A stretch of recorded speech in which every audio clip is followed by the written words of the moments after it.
to talk about the medical and health aspects of an unseen enemy, COVID-19. This much we have known so far, that there is no available specific or targeted treatment for COVID-19. Vaccines are probably most likely to be available sometime next year.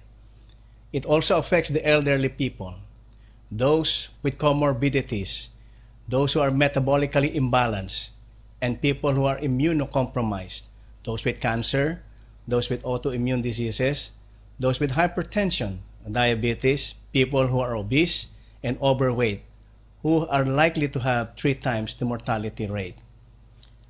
The virus from the beginning has mutated already to the point that there is really serious human-to-human transmission.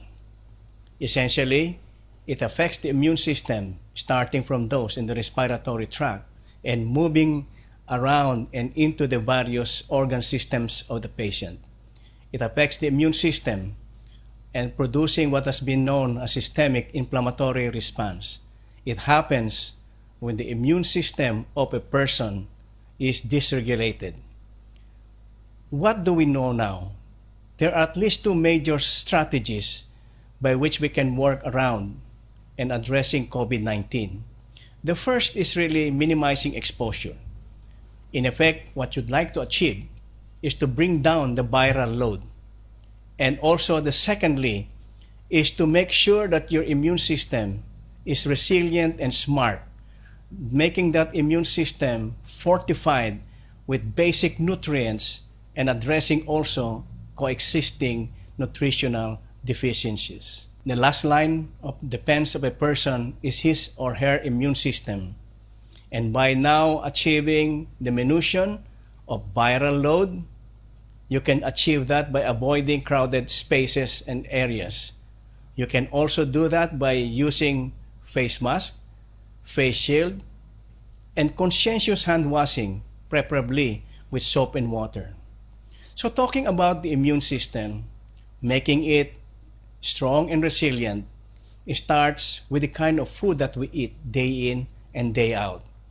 It must not only provide the basic nutrients, but it must also provide the necessary deficiencies that must be addressed.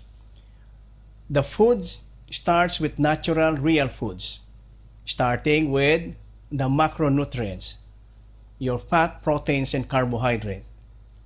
We encourage healthy fats, high level, moderate level of proteins, and bring down your carbohydrate, especially simple sugar, your high fructose corn syrup, which you find abundantly in soft drinks and in fruit juices. Everyone, from the young people to the most elderly, must make sure that they eat a lot of leafy green vegetables. The nutritious ones, the greener they are, the better.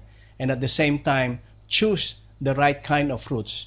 We overwhelmingly recommend the so-called medium-level glycemic load, that is, medium-level sugar content.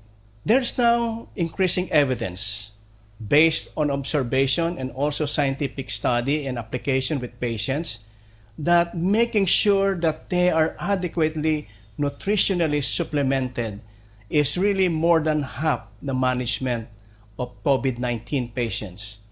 We ensure that they will have a higher than normal doses of the so-called required daily allowance of vitamin A, vitamin D, vitamin E, vitamin C, vitamin B complex, and also your fish oil, the so-called omega-3. And at the same time, don't forget your selenium and also those plant-based or vegetable-based phytonutrients or polyphenols. They work by diminishing the viral load, thereby achieving shortening of hospitalization or even at best, avoiding hospitalizations altogether. The mechanisms of action, as has been known so far, is that they provide with virus-dealing antioxidants, taking care of the free radicals. And there is also immunomodulation, where immune dysfunction is bolstered and at the same time diminishing susceptibility to infection. elderly people who are likely to become ill can also be protected not only by adequate supplementation, especially those with existing nutritional deficiencies. I'd like to emphasize at this point that they should be given and supplied with healthy proteins, because when you give them the right amount and the right quality of protein, especially animal-based protein that are so-called whey-based or even animal collagen, you are actually providing them the amino acids, the critical, necessary amino acids that are the building blocks of your immune defense cells. I'd like to end on an optimistic note, because while there are no specific treatment to COVID-19, much success has been notched by the hardworking scientists and doctors in the hospitals and in their clinics. They have actually advanced the use of therapeutics, including antivirals, that by and large not only brought down the so-called hospitalization rates of people, but at the same time contributed to improving mortality rates and increasing survival. There's no need for us to despair over this unseen enemy, because there is much hope that provides not only a glimmer but something that we can cling to. There is hope, and that is more than enough.